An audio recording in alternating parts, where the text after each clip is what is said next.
Nvidia's GTX 1060 6GB was once the most popular graphics card in the world. But 7 years on, in 2023, how good is it at 1080p gaming? Is it still an esports value king, or should it be confined to the history books? To find out, I've put it through a round of testing on my brand new test bench system to see how well it gets on at 1080p gaming in 2023. This here is the Zotac Mini model, and I mainly bought it thanks to it only having a PCIe 6-pin power connector, as I wanted it for a round of content in my HP workstation. It was also just £60 on the used market. It did need a bit of a clean, but 60 quid for a GTX 1060 is not too bad for buy it now pricing, so yeah, not a bad deal I think. Back in 2016, the GTX 1060 was an incredibly popular graphics card. It had excellent performance at 1080p thanks to its 1280 CUDA cores, 6GB of GDDR5 running through a 192-bit bus, and an entry-level card like this Zotac Mini would have set you back around £250 brand new, which is, for the time, not too bad. On paper, the RX 580 8GB is technically a faster card in 2023. AMD does tend to get more out of their graphics cards as they age, which is a bit weird. You would have thought they would have sort of optimized it within the first sort of year, but apparently AMD drivers have less overhead, and this could be why the RX 580 8GB is a faster card in 2023. Also, it's got an extra 2GB of GDDR5 memory, which is a bonus in 2023, but it is definitely a comparison which I want to do in a future video, so make sure you stick around for that. But back to the Zotac Mini GTX 1060, and this is, as I've said, it's a lower end GTX 1060, and its cooler isn't the best by any means. It's got no thermal pads on the VRAM, which is a bit questionable, so I wouldn't overclock the VRAM on this thing. But the core stayed in the low 60s while gaming, and it didn't get too loud either, which is not bad for an entry-level card like this. This model only has a single 6-pin PCIe power connector, which is very useful for lower-end office machines, as this thing only has a 120-watt TDP, so it's pretty power efficient, especially for 2016 as well. So how does the GTX 1060 6GB get on in 2023? To find out, I've tested it at 1080p on my brand new test bench, which has a Intel Core i5-12400F, 32GB of dual channel, dual rank DDR4 memory running at 3200MHz CL16, an MSI Pro B660-A Wi-Fi, and a Sabrent 1TB NVMe Gen 3 SSD. As I've said, all testing has been done at 1080p with no FSR 2.1 upscaling, so let's see how this graphics card gets on in 2023. First game up today is definitely the most disappointing one, but that's to be known because it is Cyberpunk 2077. And for obvious reasons, I set the low preset here with low crowd density and high textures because the 6GB of VRAM is plenty fine for this. This got 43 FPS on average with a 1% low of 27. I'm not quite sure as to what was going on with the 1% low. I did restart the system and tried running it again, and it got 27 FPS with a 1% low again through all 3 runs. So yeah, maybe this is a new Cyberpunk update or what, I'm not sure what's going on there. Either way though, performance is leaving a little to be desired in Cyberpunk 2077, so maybe FSR might help you out, but I wouldn't get a 1060 to play Cyberpunk.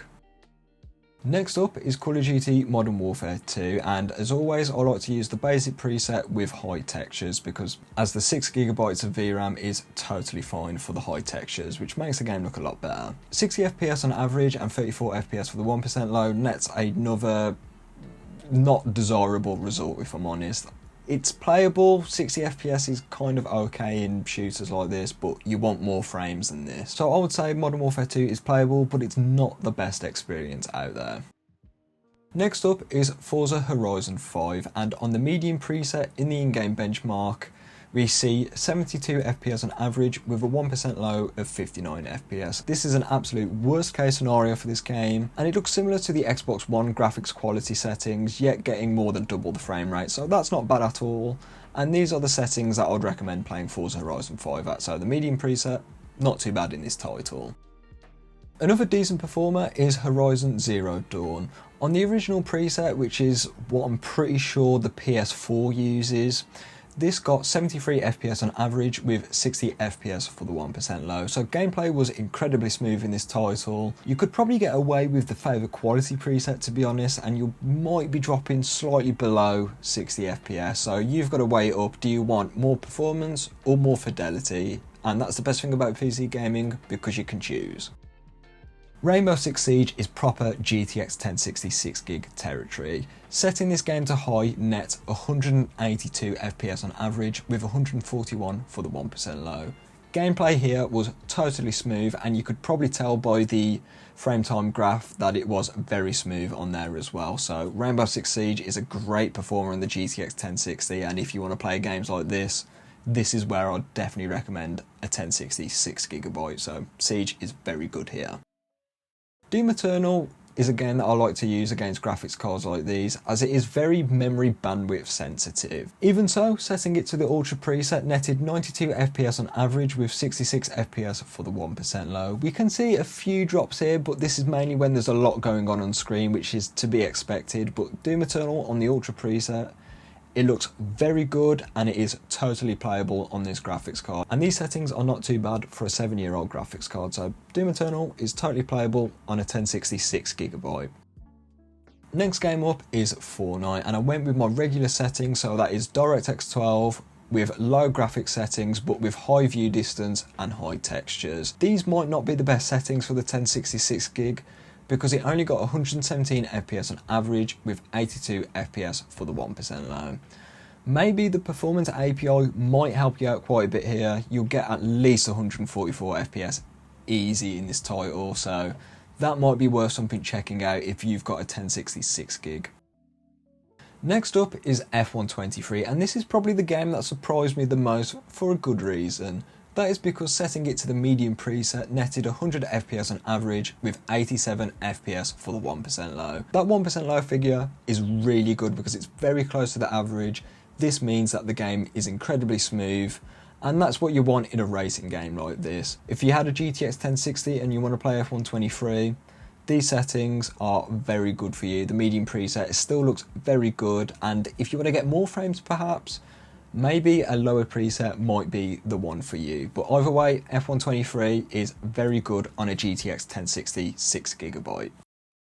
So across the games tested today, I can say in 2023, the GTX 1060 6GB is a bit of a mixed bag. I thought it would have aged a bit better than this, but games like Cyberpunk and even Modern Warfare 2 didn't particularly run that well in my opinion.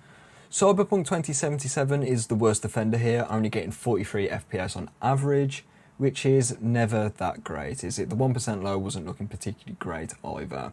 However, for the Phantom Liberty update, which is coming out at some point in September, the GTX 1060 is the minimum graphics card which they recommend for this game, so it will play this update, but performance won't be particularly great in this title.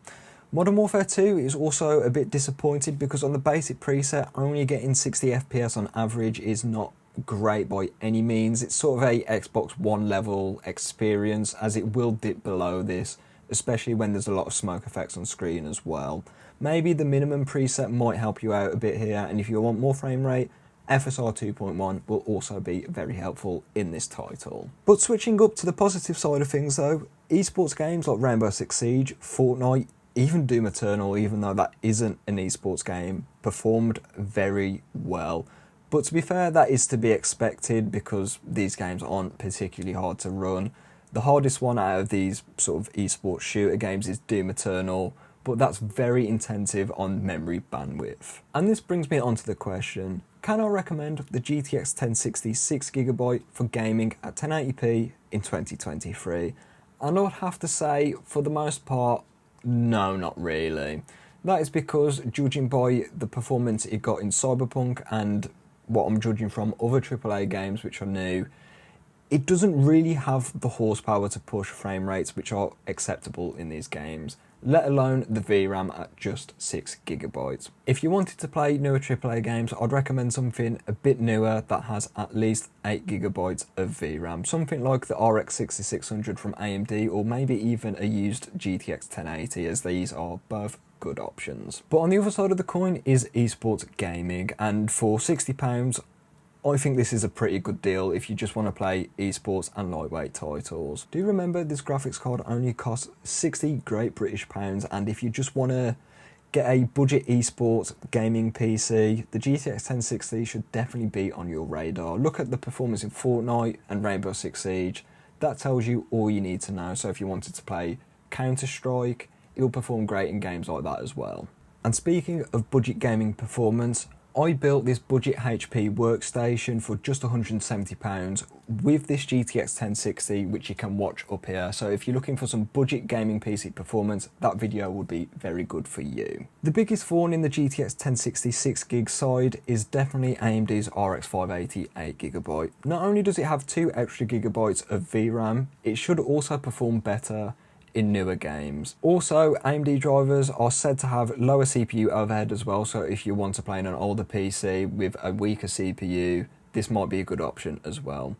If you want to play esports games, the 4GB version of this card, and 4GB is plenty enough for just esports games, I picked up a Sapphire Pulse RX 580 for just £35. Yes, it did have a few issues and it needed brand new thermal paste, a bit of a clean and a BIOS flash, but after that it did perform really well. You could probably pick up one for around £40 to £45 in the UK that isn't broken in any way, if that makes sense. But back to the Nvidia GTX 1060 6GB, and if you need an Nvidia card for CUDA acceleration, or maybe you want shadow play, or you just prefer Nvidia cards, that's totally fine by the way.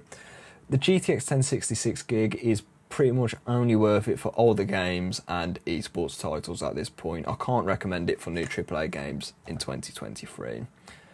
So with that being said, I'm going to leave this video here. If you like this one, like it, stay subscribed for more tech content, and I'll catch you in the next one.